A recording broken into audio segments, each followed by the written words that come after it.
एक शरीफ नौजवान जिसे कदम कदम पर संसार किया गया। जालिम माशरे की नाइंसाफियों, करप्ट पुलिस और दौलतमंद बदमाशों ने उसे भी एक गुंडा बनने पर मजबूर कर दिया। और जब एक शरीफ इंसान जराइम पेशा बन जाए तो वो सब गुंडों से ज्यादा खतरनाक हो जाता है। एक बदकिस्मत नौजवान जिसे जुर्म की दलदल ने एक आतिशफशां बना दिया। बदले की आग में जलते एक शरीफ नौजवान की कहानी।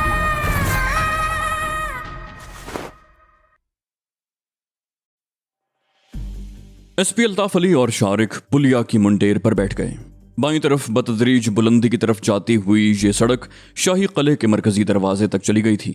शाही किले की फसील उस पुलिया से चंद गज के फासले पर थी। सड़क के दूसरी तरफ रंजीत सिंह की समाधि थी और जिस जगह ये सड़क मेन रोड से मिलती थी उसके दूसरी तरफ इकबाल पार्क था जिसके वस्त में मीनारे पाकिस्तान था। रात 8-9 बजे तक किले वाली सड़क पर रौनक रहती थी, लेकिन उस वक्त उस सड़क पर सन्नाटा था।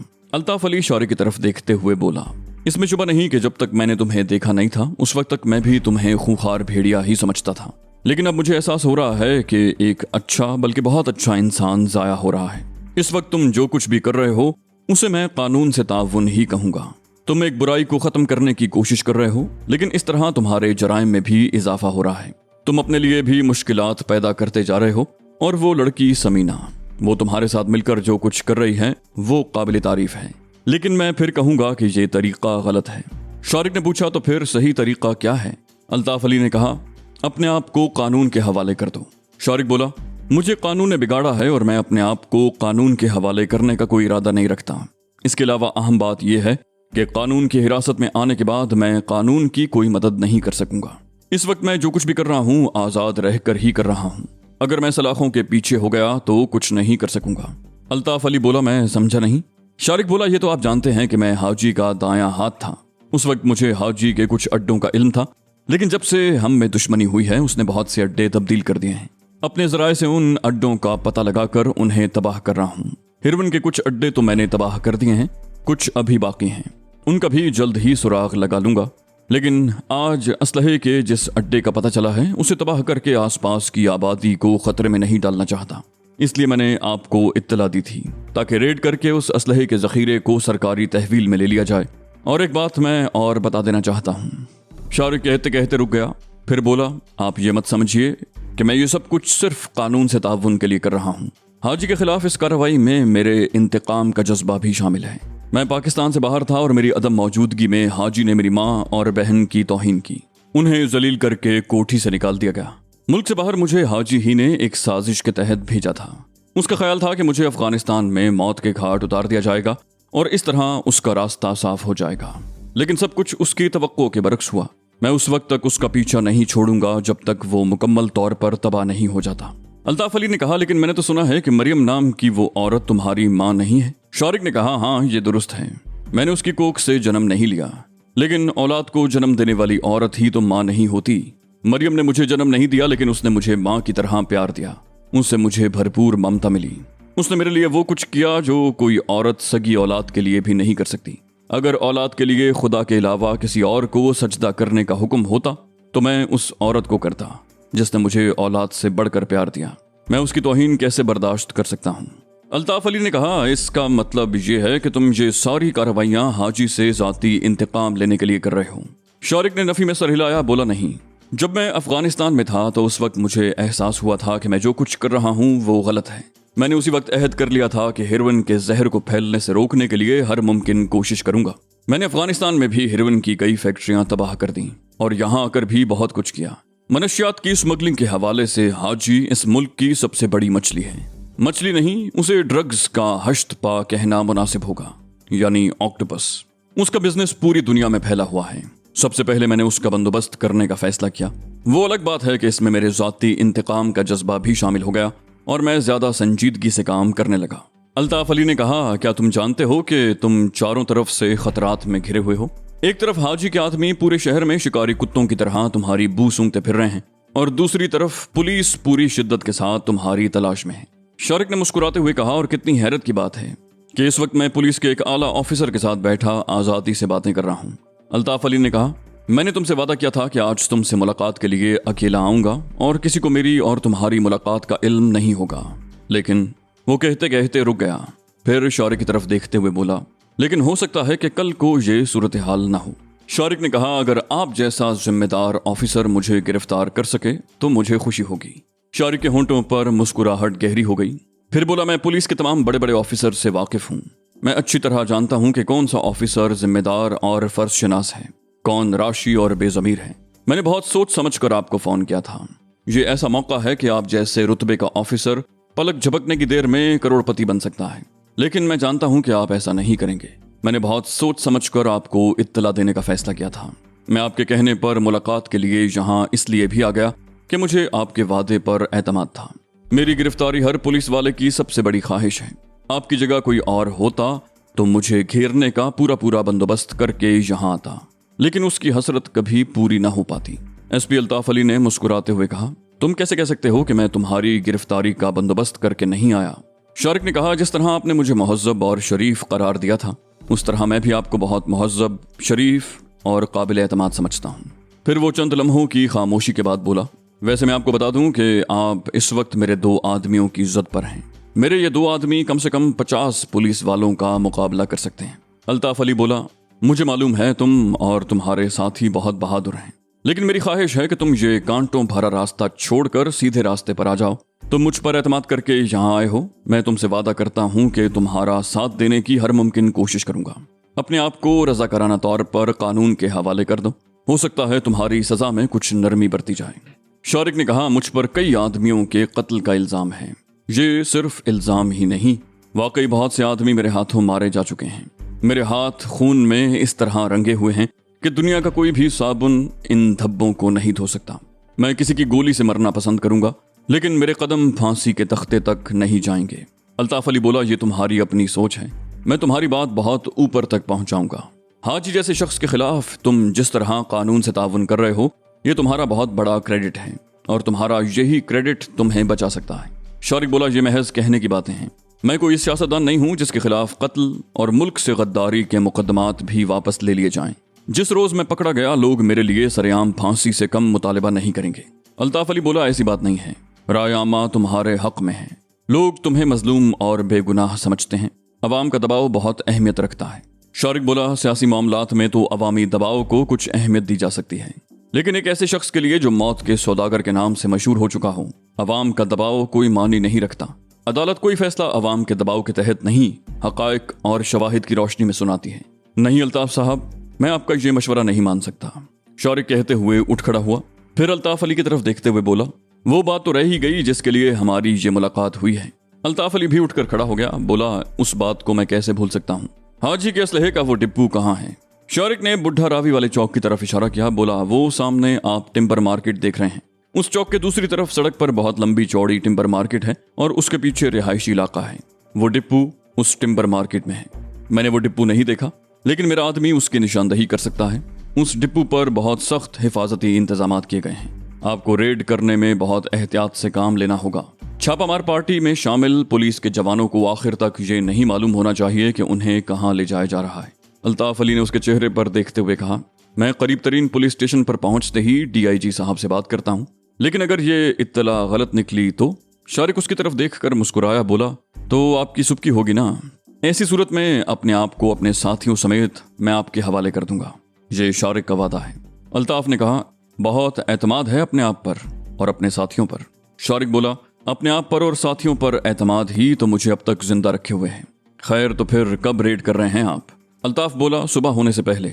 लेकिन तुम्हारा आदमी कहाँ मिलेगा? शारिक बोला, मैं अपना आदमी अभी आपके साथ भेज सकता हूँ, लेकिन उसकी आज़ादी और जिंदगी की जमानत आपको देनी होगी। अल्ताफ अली बोला, अगर रेड के दौरान फायरिंग का तबादला हो गया और इत्तेफाक किया किसी गोली का निशाना न बन गया तो वो सुबह तुम्हारे पास पहुंच जाएगा। शारिक ने उसके चेहरे पर नजरें जमा दी।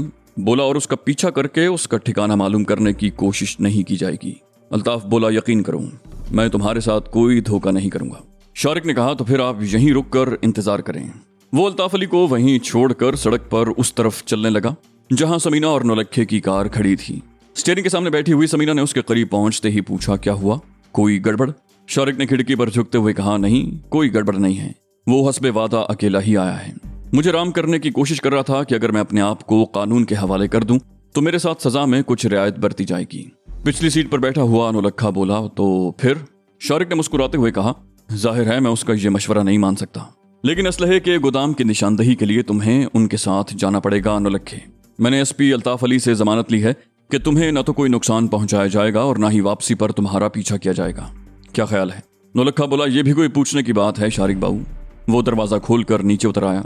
बोला, तुम कोई बात कहो और मैं इनकार कर दूं, ये कैसे हो सकता है? चलो मैं साथ चलने को तैयार हूं। शारिक ने समीना से कहा, तुम यहीं रुको, मैं अभी आता हूं। वो नौलखे को साथ लेकर अल्ताफ अली के पास आ गया। नौलखा उस वक्त भी मलंग के भेस में था।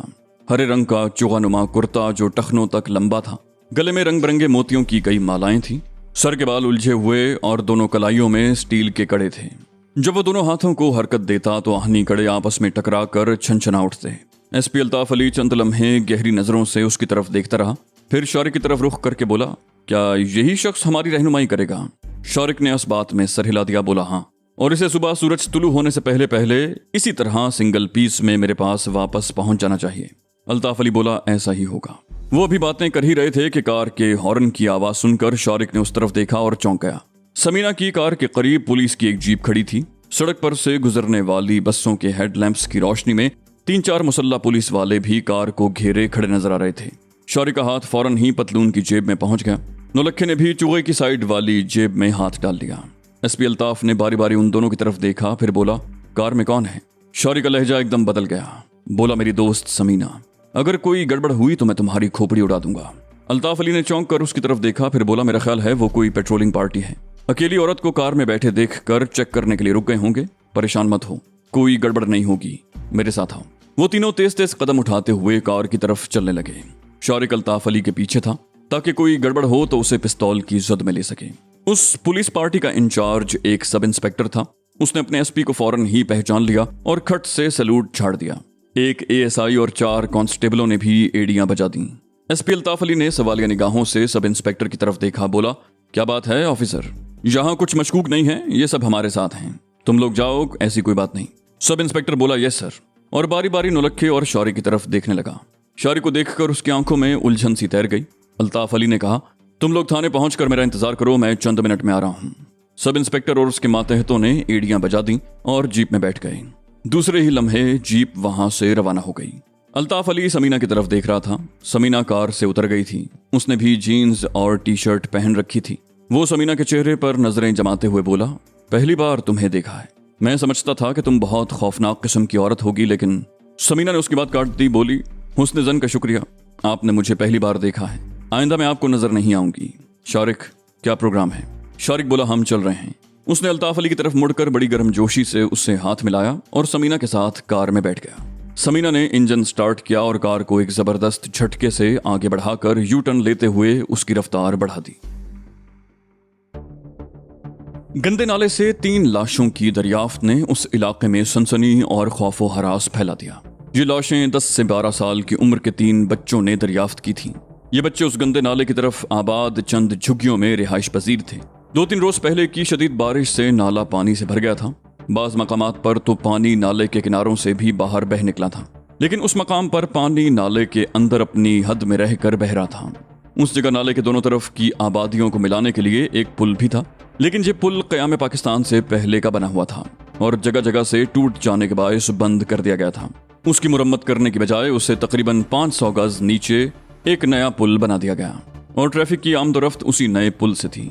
ये पुराना पुल अगरचे जगह जगह से टूट चुका था, लेकिन पैदल और साइकिल सवारों की आमदोरफ्त के लिए अब भी ज़ेरे इस्तेमाल था। झुग्गियों में रहने वाले 2 नंग धड़ंग बच्चे खेलते हुए पुल पर आ गए थे। उन सबके हाथों में लंबी लंबी छड़ियां थीं और वो लोग पुल की शिकस्ता रेलिंग पर झुके उन छड़ियों से पानी में बहकर आने वाली चीजों को छेड़ रहे थे। नाले के गंदे पानी में झाड़ झनकार और हर किस्म की चीजें बहकर आ रही थीं। ये पुल नीचे से 2 हिस्सों में तकसीम था। पानी ज्यादा होने की वजह से बहकर आने वाली झाड़ियां वगैरह पुल से अटक कर रुक गई थीं। पानी के इखराज में तो कोई फर्क नहीं आया, लेकिन पानी की सतह पर झाड़ियां दूर तक जमा हो गईं। एक 11 साल की उम्र का बच्चा रेलिंग पर झुका हाथ में पकड़ी हुई छड़ी से झाड़ियां हटाने की कोशिश कर रहा था। एक जगह से वो चंद झाड़ियां हटाने में कामयाब हो गया और फिर दूसरे ही लम्हे वो चौंक गया और गहरी नजरों से झाड़ियों में फंसी हुई उस चीज को देखने लगा जिसने उसकी तमाम तर तवज्जो अपनी तरफ मबजूल करवा ली थी। वो एक इंसानी पैर था जो टखने तक नजर आ रहा था। वो बच्चा रेलिंग पर कुछ और आगे झुककर झाड़ियों को हटाने लगा। ये कोशिश रायगा नहीं गई। झाड़ियां हटते ही पानी में डूबी हुई एक इंसानी लाश ऊपर आ गई। लाश देखकर उस बच्चे के मुंह से बेख्तियार चीख निकल गई। दूसरे बच्चे भी उससे कुछ फासले पर खड़े अपनी अपनी छड़ियों से पानी में बहकर आने वाली चीजों को इधर उधर कर रहे थे। चीख सुनकर वो अपने उस साथी की तरफ मुतवज्जे हो गए। वो बच्चा चीख रहा था, लाश लाश, वो देखो लाश। लाश औंधी थी, उसका चेहरा पानी में डूबा हुआ था। बच्चे कुछ देर तक लाश को देखते रहे, फिर शोर मचाते हुए झुग्गियों की तरफ दौड़े। 5-6 झुग्गियां थी जिनमें मुसल्ली रिहाइश पजीर थे। ये लोग कागज, तिनकों और मिट्टी के खिलौने बनाकर शहर में बेचते थे। उस वक्त झुग्गियों में चंद औरतें और 2 आदमी थे। वो दोनों आदमी एक रोज पहले का तैयार किया हुआ माल बेचने के लिए जाने की तैयारी कर रहे थे, जबकि औरतें नया माल तैयार कर रही थीं। बच्चों से नाले में लाश की इत्तला पाकर वो दोनों आदमी पुल की तरफ आ गए। 2-3 औरतें भी उनके पीछे चली आई थीं। उन्होंने भी लाश देखी। एक बूढ़ी औरत ने कहा, थाने जाकर बता दो, पता नहीं कौन नसीबों मारा है। एक आदमी ने कहा, ऐसा ना हो पुलिस वाले हमें ही थाने में बिठा लें। बूढ़ी औरत ने कहा, तुम्हें क्यों बिठा लेंगे, कोई तुमने फेंकी है ये लाश। जाओ जाओ, तुम दोनों थाने जाओ। वो दोनों आदमी एक दूसरे से मशवरा करने लगे। उनमें एक नौजवान था और दूसरा अधेड़ उम्र, और फिर वो दोनों थाने की तरफ चल पड़े। वो पुलिस के साथ तकरीबन 1 घंटे के बाद वापस आए। इस दौरान पुल पर 10-12 आदमी जमा हो चुके थे और पहली लाश के साथ एक और लाश भी दरियाफ्त हो चुकी थी। पुलिस वालों ने उस मुसल्ली नौजवान को नाले में उतार दिया जो थाने इत्तला देने गया था। उसने पानी की सतह पर जमाशुदा झाड़ियों को हटाया तो उनमें छुपी हुई तीसरी लाश भी दरियाफ्त हो गई। बड़ी मुश्किल से उन तीनों लाशों को पानी से निकालकर पुल पर डाल दिया गया। वो मुसल्ली नौजवान गंदे पानी में तैरते हुए झाड़ियों को हटाता रहा, लेकिन और कोई लाश न मिली। थाने से आने वाली पुलिस पार्टी 3 आदमियों पर मुश्तमिल थी, 2 कांस्टेबल और 1 हेड कांस्टेबल। 3 लाशों की दरियाफ्त ने हेड कांस्टेबल का दिमाग घुमा दिया। उसने फौरन ही एक कांस्टेबल को थाने की तरफ दौड़ा दिया। गंदे नाले से लाशों की दरियाफ्त की खबर जंगल की आग की तरह पूरे इलाके में फैल गई। लोग पुल के आसपास जमा होने लगे। दोनों पुलिस वाले लोगों को पुल से दूर रखने की कोशिश कर रहे थे। थोड़ी ही देर के बाद एक सब इंस्पेक्टर मजीद पुलिस एहलकारों को लेकर पहुंच गया। सब इंस्पेक्टर उन तीनों लाशों का मुआयना करने लगा। तीनों लाशों पर ऐसे निशानात थे जैसे मरने से पहले उन्हें तशद्दुद का निशाना बनाया गया हो। तीनों के सरों पर गोलियों के निशान थे, जिससे ये अंदाजा लगाना दुश्वार नहीं था कि इन तीनों को तशद्दुद का निशाना बनाने के बाद सरों में गोलियां मारकर हलाक किया गया। इंस्पेक्टर को यह अंदाजा लगाने में भी दुश्वारी पेश नहीं आई कि ये लाशें चंद घंटों से ज्यादा पुरानी नहीं थीं और इन्हें गुज़श्ता रोज ही नाले में फेंका गया था। अगर लाशें ज्यादा पुरानी होती तो फूल कर खराब हो चुकी होती। उन तीनों के लिबास की तलाशी भी ली गई थी, लेकिन ऐसी कोई चीज बरामद नहीं हुई थी जिससे उनमें से किसी की शनाख्त हो सकती। इब्तिदाई कार्रवाई के बाद एम्बुलेंस मंगवाकर तीनों लाशों को पहले थाने और फिर अस्पताल भिजवा दिया गया। लाशें उठवाए जाने के बाद भी लोग पुल के पास जमा होते रहे। इस खबर से पूरे इलाके में खौफो हरास फैल गया था। लोग इधर उधर टोलियों में खड़े अपने तौर पर तबसरे कर रहे थे। पुलिस स्टेशन पर SHO इंस्पेक्टर गुल मोहम्मद अपने सीनियर मातहतों से इस सूरत हाल पर तबादला ख्याल कर रहा था और फिर उसने ये केस सब इंस्पेक्टर वहीद के हवाले कर दिया। इंस्पेक्टर गुल मोहम्मद ने सब इंस्पेक्टर वहीद की तरफ देखते हुए कहा, तुम नाले के साथ साथ ऊपर तक का इलाका चेक करो। इन तीनों को तशद्दुद के बाद सरों में गोलियां मारकर हलाक किया गया है। हो सकता है ये लाशें कहीं और से लाकर नाले में फेंकी गई हों, लेकिन तुम्हें मालूम करना है कि उस इलाके में कहीं फायरिंग की आवाज तो नहीं सुनी गई।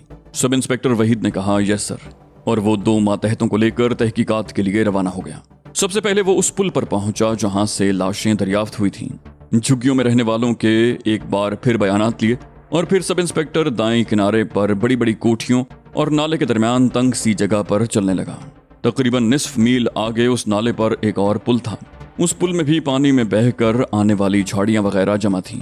सब इंस्पेक्टर वहीद कुछ देर वहां खड़ा सोचता रहा, फिर इस नतीजे पर पहुंचा कि ये तीनों लाशें इस पुल से आगे किसी जगह से नाले में फेंकी गई थीं। अगर इस पुल से पहले फेंकी गई होती तो आगे जाने की बजाय इसी जगह पर फंस जाती। सब इंस्पेक्टर ने सिरे वाली कोठी से मालूमात हासिल करना शुरू की। वो 6 कोठियों को चेक कर चुका था। उन कोठियों के मकीनों में से किसी ने गुज़श्ता रात फायरिंग की आवाज नहीं सुनी थी और न ही किसी के चीखने की आवाज सुनाई दी थी। उस वक्त वो 7वीं कोठी की बेल बजा रहा था। गेट के साथ पिलर पर फारूक अहमद राजपूत के नाम की प्लेट लगी हुई थी। उस कोठी का एक गेट मेन रोड की तरफ था और दूसरा उस गली में जो गंदे नाले तक चली गई थी। उसके सामने वाली कोठी की सूरत हाल भी ऐसी ही थी। इन बड़ी बड़ी कोठियों के पिछवाड़े गंदे नाले की तरफ थे। पहली मर्तबा बेल बजाने पर कोई जवाब न मिला तो उसने दूसरी मर्तबा बटन दबा दिया। उसके थोड़ी ही देर के बाद बरामदे में एक औरत दिखाई दी। वो चंद लम्हे वहां खड़ी रही फिर बरामदे से उतरकर मटकती हुई गेट की तरफ आ गई और जेली दरवाजा खोल दिया। वो सब इंस्पेक्टर की तरफ देखते हुए बोली, बिस्मिल्लाह, जी आयानू। सब इंस्पेक्टर वहीद मुस्कुरा दिया। वो औरत नहीं थी, उसका ताल्लुक तीसरी जिन्स से था। वो परी चेहरा था। सब इंस्पेक्टर ने कहा, यहाँ फारूक अहमद साहब रहते हैं, क्या वो घर पर हैं? मैं उनसे मिलना चाहता हूँ। परी चेहरा ने कहा, साहब तो घर पर नहीं है जी, मैं बेगम साहिबा को भेजती हूँ। और वो जवाब का इंतजार किए बगैर अंदर चला गया। तकरीबन 3 मिनट के बाद राना बाहर आई। उसके चेहरे पर हल्का सा खौफ था और वो अपनी कैफियत को छुपाने की कोशिश की भरपूर कोशिश कर रही थी।